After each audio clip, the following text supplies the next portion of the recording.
அன்பா இருங்க, மரியாதை தானா வந்து சேரும். அன்பாக இருப்பது புத்திசாலித்தனம். எங்க அம்மா எல்லா சொத்தையும் எனக்கு எழுதி வச்சுக்கிறாங்க. அவங்களுடைய சொத்தை 80 பவுன் நகை கொடுத்துட்டாங்க. எனக்கு 5 பேரை வச்சுக்கிட்டே கொடுத்தாங்க. எல்லாரும் அதுக்கு எதிர்ப்பு தெரிவிச்சாங்க. என் அண்ணன் கேட்டான் ஏன், எங்க அக்கா கேட்டா இதெல்லாம் நல்லா இல்லைன்னு. என் தங்கச்சி நான் சும்மா சொல்றாங்க நான். என் தம்பி சொன்ன அதெல்லாம் நான் விட்டு கொடுக்க மாட்டேன். எங்கள் அம்மா எல்லா நகைக்கும் எனக்காகன்னு சொல்லிட்டு எழுதிட்டாங்க. என்ன காரணம்னா அவங்க எனக்கு சொன்ன வார்த்தை என்ன தெரியுமா, அவ ரொம்ப அன்பானவ சொல்லிட்டு ஒரு வார்த்தை சொல்லிச்சிங்க அந்த அம்மா. எனக்கு இது வரைக்கும் தெரியாது அவங்களுடைய மனசுல அப்படி ஒரு விஷயம் இருந்திருக்கே எனக்கு தெரியாது. அவங்க சொல்றாங்க, இதுவரைக்கும் சுல்தானா சிறிய வயதிலிருந்து இதுவரைக்கும் என்னை எந்த சுமையும் தூக்க விட்டது இல்லை, எந்த சுமையான காரியங்களையும் நான் செய்ய விட்டது இல்லை. நான் செய்கின்ற பொழுது அவள் வந்து பகிர்ந்தெடுப்பாள். நான் கையில ஏதாவது வெயிட் தூக்கிட்டு போனா உடனே அவ வந்து வெயிட் தூக்குவா சொல்லிட்டு சொல்றாங்க. எந்த ஒரு குழந்தை தன் தாய் தகப்பனின் கையில் இருந்து சுமையை தன் கைக்கு மாற்றிக்கொள்கிறதோ அந்த குழந்தை அந்த பெரியோர்களை முதிர்கின்ற வரைக்கும் பாதுகாக்கும். எந்த ஒரு பெற்றோர் தன் குழந்தை சுமைகளை தூக்கிவிடக் கூடாது என்று போய் அதை எடுத்துக்கொள்கிறீர்களோ நீங்கள் முதிர முதிர அவர்களை நீங்கள் தான் பார்த்து கொள்ள வேண்டும். இது என் தாய் சொன்னா. அப்போதான் நான் சொன்னேன், அறிவினால் ஆகுவது உண்டோ பிரிதின் நோய் தன்னோய் போல் போற்றா கடை. அன்பினால் ஆகுவது உண்டோன்னு சொல்லாம ஏன் அறிவினால் ஆகுவது உண்டோன்னா, அம்மா அப்பா இருந்தாங்கன்னா அவங்க வெயிட்டை கைக்கு மாத்திக்கோங்க, சொத்து கிடைக்கும். அன்பாக இருப்பது புத்திசாலித்தனம். அன்பாக இருப்பது புத்திசாலித்தனம். அடித்து பிடுங்க முடியாது, அன்பாக இருந்தால் தானே தந்து விடுவார்கள் என்பது தானே மனித மனதினுடைய ரகசியம். திருநெல்வேலிக்கு போயிருந்தேங்க. என்ன வார்த்தை பாருங்க, நெல்லையப்பருக்கு அருள்மிகு நெல்லையப்பர். காந்திமதி அம்மா அவங்க மிஸ்ஸஸ் அங்கேதான் இருக்கிறாங்க. அவங்களுக்கு என்ன பேர் தெரியுமா, அருள் தரு காந்திமதி அம்மன். என்ன சொல்லுங்க இதெல்லாம். அவர் அருள் மிகு, இந்த அம்மா அருள் தரு. அப்பா அம்மா 2 பேரும் அப்படித்தானே. காசு துட்டு நிறைய இருக்கிறவர் அப்பா, நிறைய காசு தர்றவ அம்மா. இதுதானே மேட்டரு. யோசித்து பார்த்தால் சொற்கள் நமக்குள் வந்து பல வித்தகங்களை ஆற்றுகின்றன. எப்பொழுது அந்த கருத்து வருகின்றது என்றால் வாசிப்பு பழக்கம் இருக்கின்ற பொழுதுதான் வார்த்தைக்கான சூட்சுமம் விளங்குகிறது. நான் இப்போ உங்களை ஒரு நிலைக்கு கூட்டிட்டு போறேன். நீங்க அந்த நிலையோடு இருங்க. நான் கூட்டிட்டு போறேன், அந்த நிலையோடு இருங்க. ஒரு வீடு பத்தி எரியுது, சரியா? நீங்க தான் அந்த வீட்டு ஓனர். ஐயோ அம்மான்னு அழுதபடி பார்த்துட்டு இருக்கிறீங்க. உங்க பையன் வரான், அப்பா இந்த வீட்டை வாங்கணும்னு சொல்லிட்டு இருந்தான்லப்பா, அவன் நேத்தே வாங்கிட்டான்ப்பான்னு சொல்றான். டப்புன்னு வால்யூம் ஆஃப். ஆனா வீடு பத்தி தான் எரியுது. 3வது பையன் ஓடி வந்தான். வீடு வாங்குறேன்னா தான் சொன்னாரு, ரிஜிஸ்ட்ரேஷன் நாளைக்கு தான்.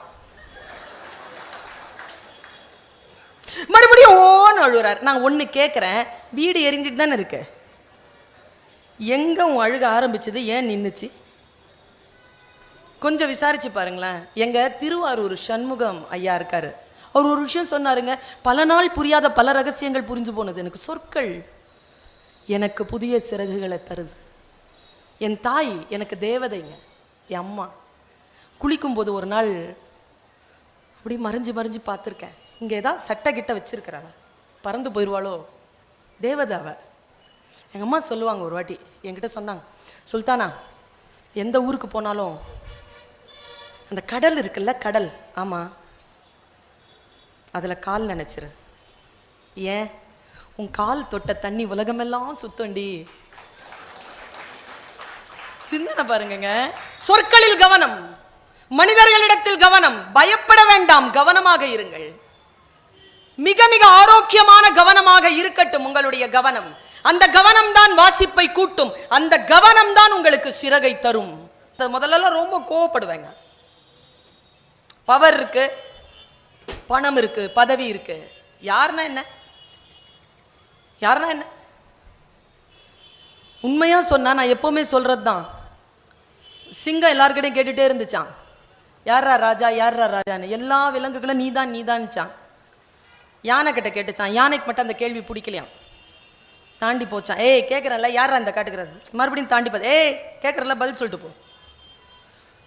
தும்பிக்கையில் அப்படியே கிட்ட போய் யானை வந்து சிங்கத்தை எடுத்து ஒரே அடி அடிச்சிருச்சு. ஓரமாக போய் விழுந்த சிங்கத்துக்கு முதுகு தண்டு உடஞ்சிருச்சு. நம்ம வடிவேலு சார் மாதிரி கேள்வி தானே கேட்டேன். யானை சொல்லிச்சான், நானும் பதிலத்தான் சொன்னேன். கவனம். யாரிடத்தில் நாம் பேசுகிறோம் என்பது மிக மிக கவனமாக இருக்க வேண்டும்.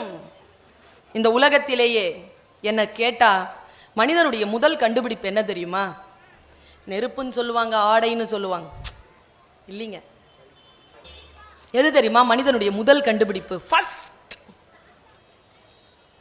Dot first. அவன் எப்போ தன் முன்னங்கால்களை கைகள் என்று கண்டுபிடித்தானோ அதுதாங்க, அந்த வினாடி தாங்க. இது முன்னங்கால்கள் அல்ல, கைகள்னு எடுத்தான் பாருங்க, அப்போதான் மற்ற சிந்தனை எல்லாம் ஆனாச்சு. இந்த சிந்தனையினுடைய அந்த ட்ரிகர் வருது இல்ல, யோசிக்க ஆரம்பிக்குது இல்ல, உங்க பிள்ளை உங்களை இப்படி கவனமா பார்க்குது இல்ல, அந்த வினாடியிலே தெரிஞ்சிடணும் அவன் வேற ஏதோ ஒரு நிலைக்கு வந்துகிட்டு இருக்கான். மனைவி இப்படி பார்க்கறானா புரிஞ்சுக்கிட்டான்னு அர்த்தம். பல பேருக்கு தெரியாது. எவ்வளோ பொம்பளை பிள்ளைக்கு எதுக்கு பிடிக்காது தெரியுமா? ஆண்கள் உண்மையாங்க, நீங்கள் இன்னசென்ட்டுங்க ஒரு விஷயத்தில். அவங்களுக்கு எது பிடிக்காதுன்னு தெரியாது. தெரிஞ்சால் செய்வீங்களா? அதில் இருக்கிற ஆபத்து புரிஞ்சா செய்வீங்களா? எது தெரியுமா பிடிக்காது? பொண்ணை கிண்டல் பண்ணால் அவளுக்கு பிடிக்காதுங்க. ஆனால் கிண்டல் பண்ணால் ஆண்களுக்கு அவ்வளோ சந்தோஷமாக இருக்கும். மனைவியை கிண்டல் பண்ணுறது, அதுக்கு அவள் கோச்சிக்க கூடாதுன்னு வேற எதிர்பார்ப்பாங்க. அவன் சிரிச்சுக்கிட்டே இருக்கணும். நிறைய நல்லா தெரிஞ்சுக்கோங்க, உங்ககிட்ட பணம், வயது, அதிகாரம் எல்லாம் இருக்கு. நீங்கள் அவளை கிண்டல் செய்கின்ற பொழுது அவள் சிரிப்பாதான். தான் பொண்ணு சிரிப்பா. ஆனால் ஒவ்வொரு முத்தா உள்ள வச்சிருப்பா. உங்களுக்கு 60 வயசு ஆச்சுன்னா உஷாரா இருந்துருங்க. 25 வயசுல உஷாரா இருங்க. பல நேரங்களில் தெரியாமலும் புரியாமலும் தான் பிழைகள் நடக்கின்றன. அறியாமையினால் பிழை நடக்கிறது. அது நேர்ந்திடாமல் இருக்க வேண்டும் என்றால் சில பல தெளிவுகள் இருக்க வேண்டும். நான் ஒரு வாசகத்தை சொல்லுகிறேன். உள்ளவனுக்கு தரப்படும், பைபிள், உள்ளவனுக்கு தரப்படும், இல்லாதவனிடம் இருப்பதும் எடுத்துக்கொள்ளப்படும். புரிஞ்சுதா? பிரமாதங்க பைபிள். ஆறுமுக நாவலர் எழுதியிருக்கிறாரு. என்ன சொல்லுங்க, எங்கிருந்து தான் அந்த சொற்கள் அந்த பேனாலேருந்து வழிஞ்சுதோ. ஒரு முதலாளி இருந்தாராம். ஊருக்கு போகும்போது ஒரு சிஷ்ய கொடியை கூப்பிட்டு, இந்தாப்பா காசு கொஞ்சம் இருக்குது வச்சுக்க, நான் வரும்போது எனக்கு கொடுப்பேன். போயிட்டான். அடுத்தவங்ககிட்டையும் கொடுத்தாராம், வச்சுக்க. அடுத்தவங்ககிட்டையும் கொடுத்தாராம், வச்சுக்கன்னு. 6 மாதம் கழித்து வந்தார். என்னப்பா? முதல் ஆளை கூப்பிட்டாராம். சார், நீங்கள் 4 காசு கொடுத்தீங்க, நான் தொழிலில் போட்டு 8ஆ மாற்றிருக்கேன் தாங்க சார்.